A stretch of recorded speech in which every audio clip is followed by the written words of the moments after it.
at risk you have taken. And first time is the user liabilities. And we must separately consider the liabilities of the reference specialist who gave the advice. You know, in law, the main problem is not to know the law. Everybody is able to know the law, just read a book, right?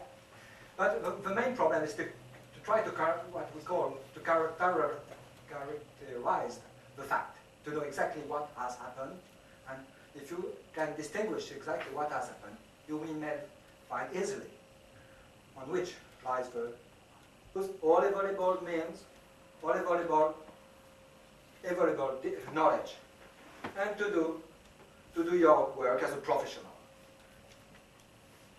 And if you work in the private sector, it's easier. If you work in the public sector, it's less so evident because it's not. The judge will ask you to be trained. If you are not trained, it will be your fault if you can't bring evidence that you have been trained. If you use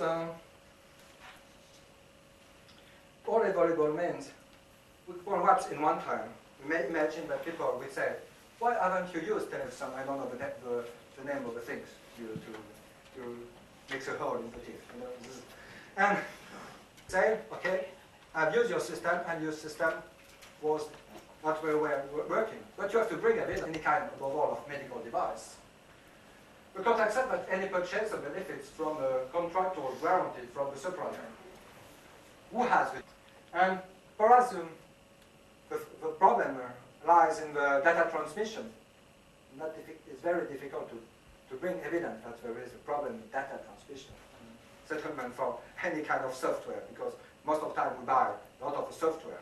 And when we try to use protection, ask the professionals to take this kind of thing in charge by themselves and to try to write by themselves kind of good conduct. And I think that's one of